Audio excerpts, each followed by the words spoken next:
Hello. Okay, this podcast, but one of a series that's looking at the sort of key events which can be used to exemplify Hitler's political tactics during the Bruning era. This particular podcast looks at the famous meeting of Hitler with the Industry Club in Düsseldorf in January 1932. Okay, so let's place this into a bit of context. Okay, the meeting happened on the 27th of January 1932.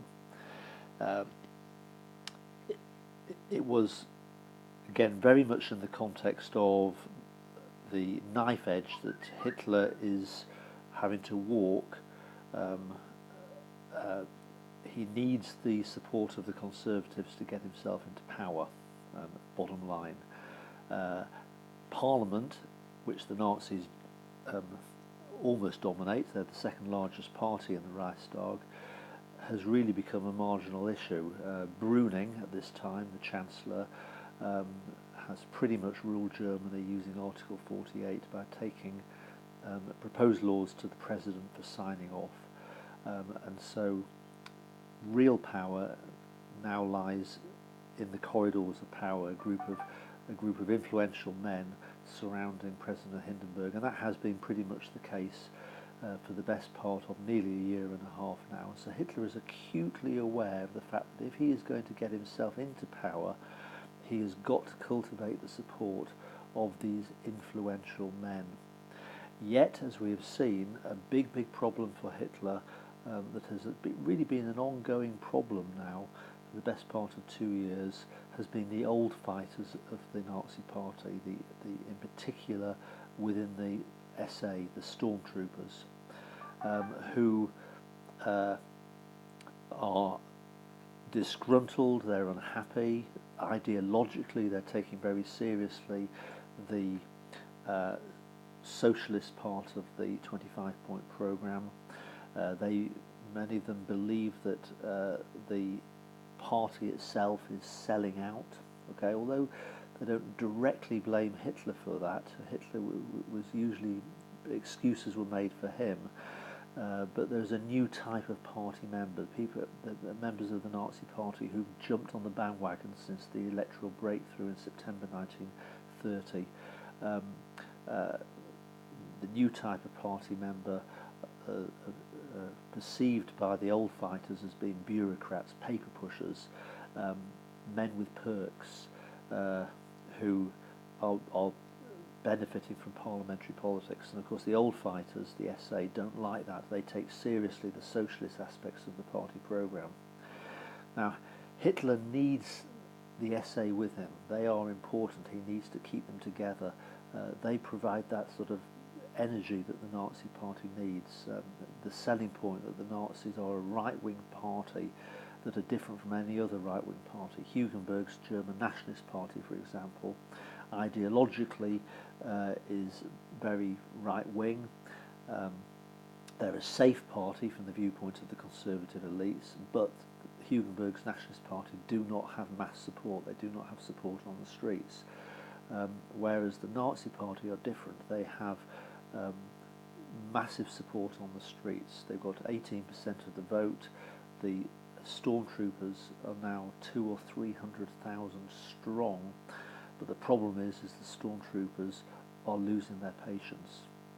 Now, as we move into 1932, these problems have not gone away for Hitler. The Stenner's revolt, the Stenner's mutiny he's managed to contain, but then the Boxheim papers, remember, that were unearthed at the end of 1931, have given more ammunition for the Conservatives to use against Hitler, that really the Nazis cannot be trusted, that they are basically a revolutionary organisation, and so Hitler needs to desperately convince the Conservatives that the Nazi Party are a responsible political group that can take part in government. He has got to present that image if he's going to get himself into power, because he needs these people to support him into power. So when Fritz Thyssen, the Ruhr industrialist, spoke to Hitler and agreed that Hitler could speak to the industry club in Düsseldorf. This was a great opportunity for Hitler to reinforce the message that he's been doing time and time again, very similar to the message that he gave when he spoke at the Leipzig trial a year or so earlier. So on one level, this was a very successful moment for Hitler. Unlike Bad Harzburg, where he was very public in associating with the industrialists, this was a closed meeting, so there was no embarrassment. He didn't have to worry about how the party radicals would view him. So he appeared at the meeting dressed in a dark suit, dressed very, very conservatively, so he's playing the part of being a conservative nationalist, of being a responsible politician. And of course what he's trying to do is present a picture that the Nazis are a right-wing organisation that can sort Germany out, unlike Hugenberg and the German Nationalist Party, who do not have popular support on the streets. What Hitler is saying is, we are a genuinely popular right-wing party, and we can sort Germany out. So what he did, and he did it very, very successfully in this meeting, is he frightened the industry club about the real risk of a communist revolution happening. Okay, he warned that approximately half of all Germans were now leaning towards communism, and basically he claimed that if there hadn't been a National Socialist movement, there could very well already have been a communist revolution in Germany.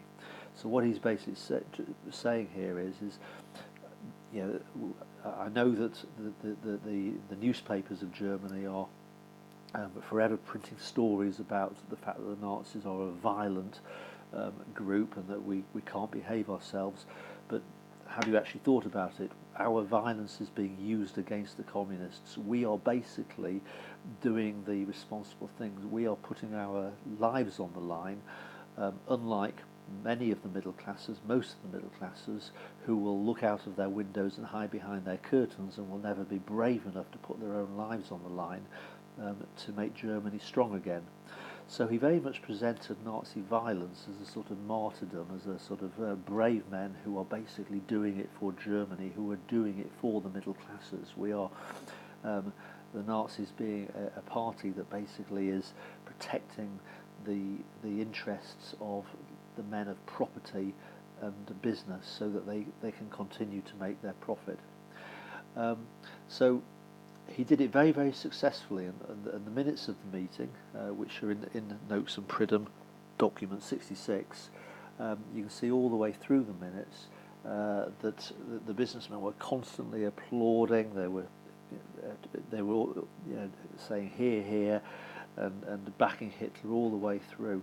So it was a very, very successful meeting. And Hitler didn't say, unlike Bad Harzburg, where he was on display for the rank and file, which caused him embarrassment.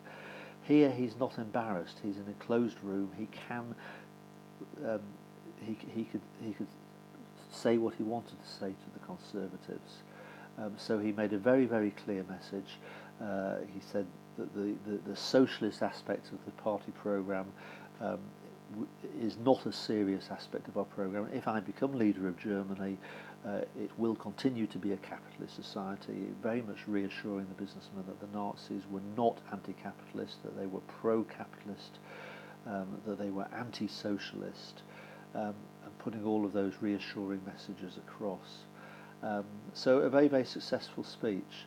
But in a sense, it kind of shows how desperate Hitler was at this particular stage. He really did need to do this because of all the rumours that were out there that were undermining, that were giving many people reasons to doubt the Nazi movement.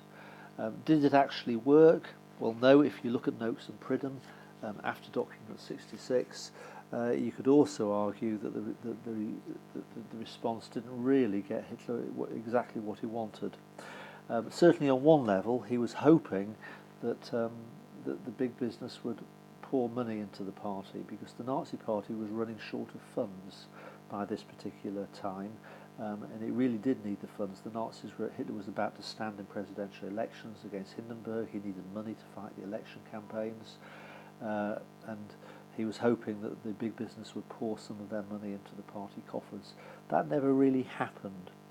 So on that level, it was a disappointment for Hitler.